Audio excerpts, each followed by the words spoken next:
You know what? We human beings have a problem. Out of many problems, there is one more, and this is self-created one. We always expect ease from life. We have this amazing fantasy about life. This is how things should work. This is my plan. It should go as per my plan. If that doesn't happen, we give up.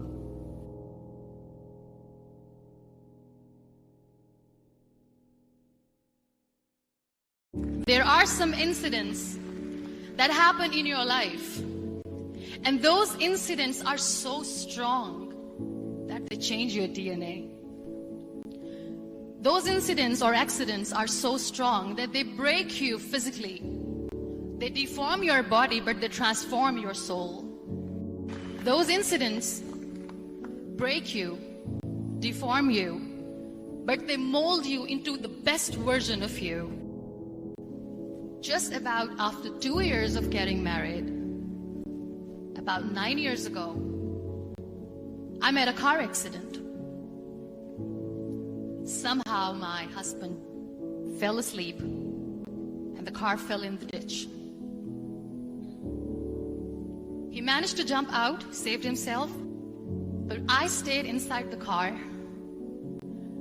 and I sustained a lot of injuries. Radius ulna of my right arm were fractured. The wrist was fractured.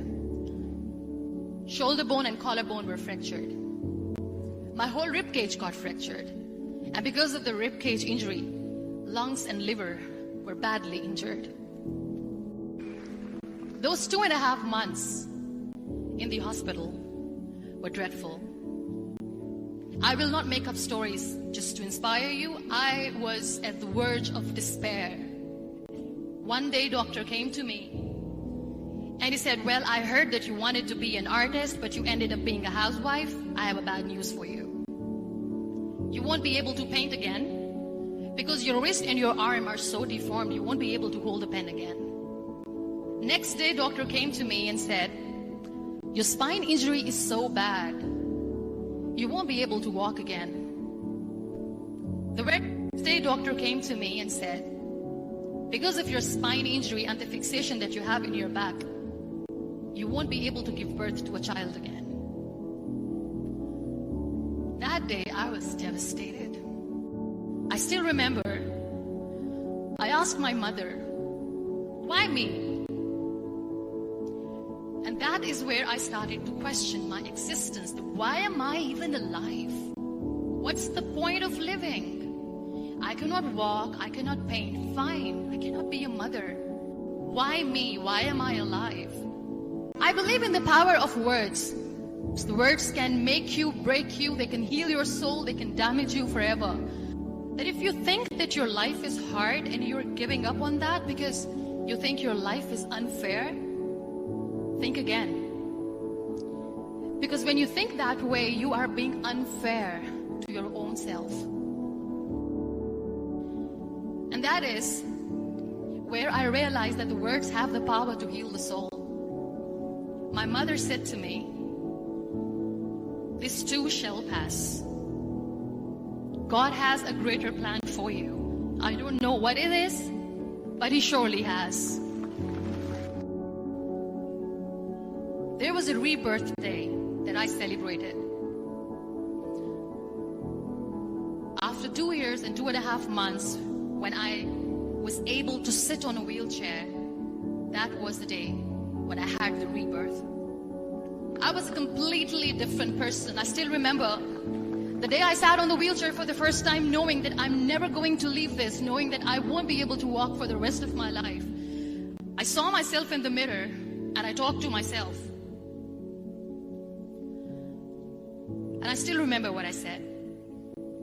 I cannot wait for a miracle to come and make me walk. I cannot sit in the corner of the room crying, cribbing and begging for mercy because nobody has time. So I have to accept myself the way I am. The sooner the better.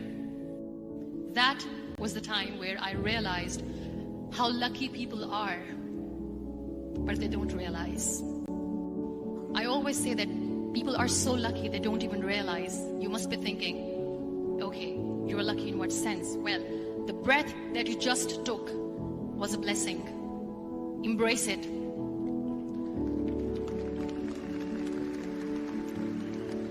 There are so many people in the world who are dreaming to live a life that you are living right now.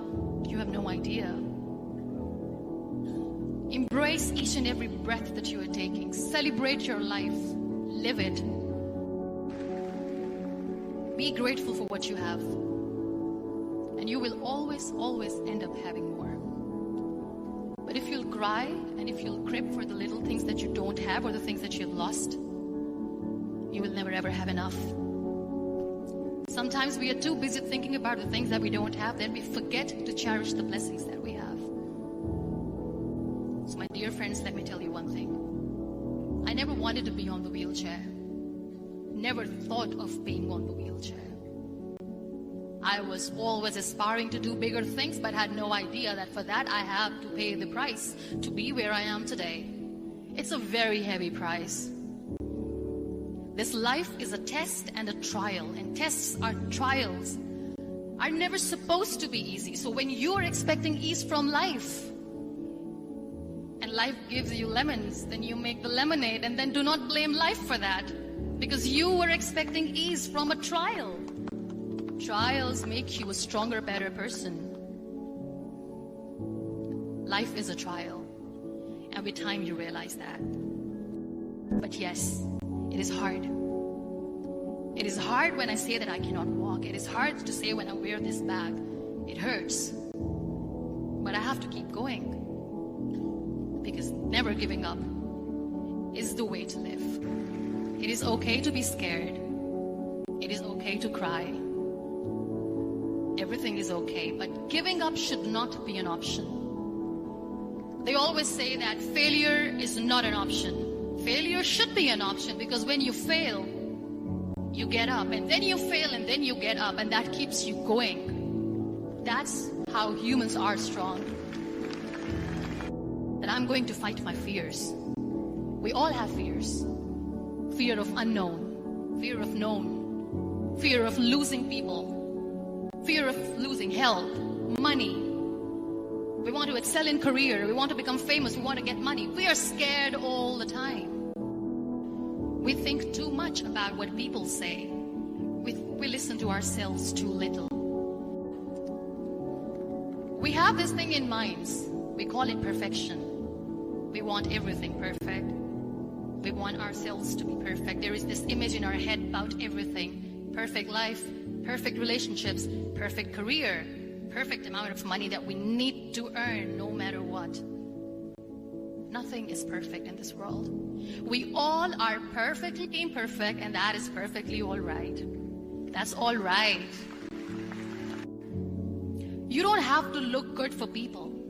You don't have to be perfect just because other people want you to be perfect. If your soul is perfect from within, that's all right. This is all what you want. This is all what you need to be. So when you accept yourself the way you are, the world recognizes you. It all starts from within. They call it adversity, I call it opportunity. They call it weakness, I call it strength. They call me disabled, I call myself differently abled. They see my disability, I see my ability. We live this one routine of a day for 75 years and we call it life. No, that's not life. If you're still thinking why you have been sent here, if you're still juggling with the concept of why you are here, you haven't lived yet. You work hard, you make money, you do it for yourself. That's not life. You go out, you seek for people who need your help, you make their lives better. You become that sponge which can absorb all the negativity, and you become that person who can emit beautiful positive vibes. And when you realize that you have changed someone's life, and because of you, this person didn't give up, that is the day when you live. Do you know what makes you perfect? When you make someone smile. You know what makes you perfect? When you try to do something good for the people around you, You know what makes you perfect? When you feel someone's pain. And how beautiful pain is that it connects you with people. No other medium can connect you with others but pain. That's why I always say that I'm in pain, and that's a blessing in disguise for me. Live your life fully. Accept yourself the way you are. Be kind to yourself. Be kind to yourself. I'll repeat, be kind to yourself, and only then you can be kind to others. Love yourself and spread that love. Life will be hard. There will be turmoils. There will be trials, but that will only make you stronger. Never give up. The real happiness doesn't lie in money or success or fame. I have this all. I never wanted this. Real happiness lies in gratitude. So be grateful, be alive, and live every moment.